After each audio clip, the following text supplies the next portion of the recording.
We don't want to tell them what to do because we want them to learn how to make decisions on their own.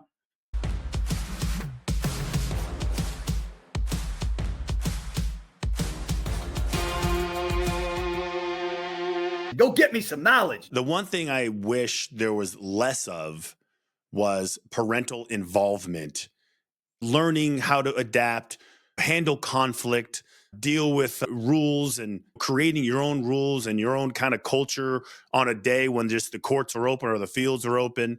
It's just hard to do because everything is so organized. I think the kids just usually rely on it. What do you see as one of the biggest problems in youth sports? Well, obviously, I think that coaching, I mean, I spent a lot of time researching what was going to kind of move the needle. I love working with kids, so I'd much rather be working with the athletes.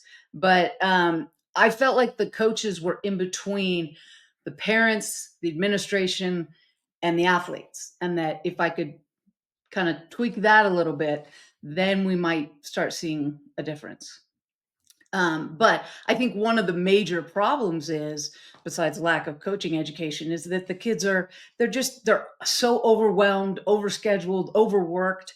Um, Someone said to me once, I think it was Dr. Cookley, but he said that when he was growing up, people would go to his parents and say, aren't you so proud to have, Meg is this great tennis player, and my parents would say, yeah, isn't it great? And then, as I was growing up, they would say, um, oh, you're so lucky to have an athlete like Megan, right? And now it's like, how did you create a Tiger Woods? How did you create a Venus Williams? So the all of a sudden we've got all of the responsibility and credit going to the parents on these athletic kids. And I think that's a really essential shift. I was talking to a college basketball coach, and we were having a similar discussion. His philosophy or his belief was that if the parents aren't just as committed as the kid, then the kid won't reach his full potential. What you think about that? I think that's you asked me who my best coach was. I was going to say my dad. I, I think Okay. now parents are committed in a different way. I think that they How so? get an idea that their kid could go all the way. Maybe they played and they didn't quite make it as far as they hoped they had gone. Um, but I think that it's okay to be committed to helping your kid. But the problem is that doesn't mean, not letting them lose, not letting them fall on their face. You can't have resilience. You can't have mental toughness. You can't have unless you walk through that. That's why the anxiety, this is the anxiety generation, is because everyone, including myself, protected their kids from everything. And I've read some research that is kind of based on, 9/11 and before that, all the kidnappings and, so there's all this kind of protective instinct going on right now, and we don't want them to have to tell whether they won or lost. So we give participation trophies. Everybody wins, and then all of a sudden you got to tell a 12-year-old, "It sucks to be you. You lost." Do you have any general rules for parents when it comes to post game interaction? Good, usually bad, because the good interaction on a good win and a good performance is usually easy. But the bad, how do you handle that? How do you engage with your child, or do you not What's engage bad? at all? I just didn't play well. The team lost or the team won. I feel like I'm not contributing. Everybody else is playing well and getting congratulated. I'm not. I feel like the coach is playing favorites. He's biased to How his are the own refs? kid, Were the that refs type of okay? stuff.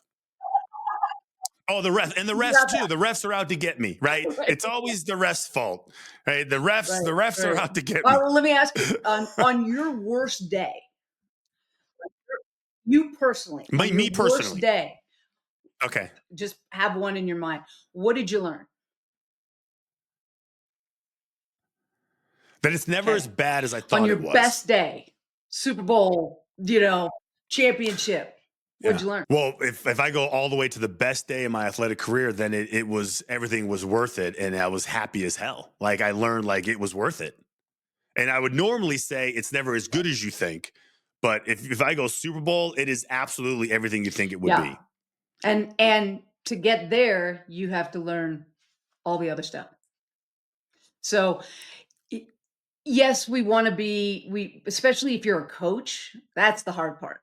If you're a coach and you're talking to your kid who has I have a daughter who played D1 soccer, I have a son who's a D1 basketball coach. You know, if you're a coach, you see all the things they're doing wrong. And so it's more about managing their expectations, um, than Okay.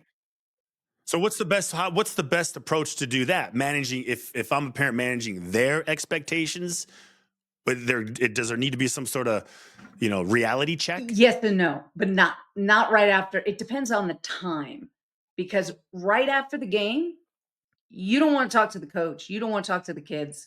You just let them process it.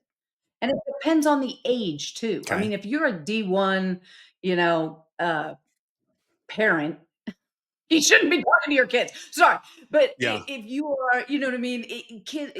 When you say kids, it could be anything. If it's a 5-year-old, you say, "Let's go get ice cream."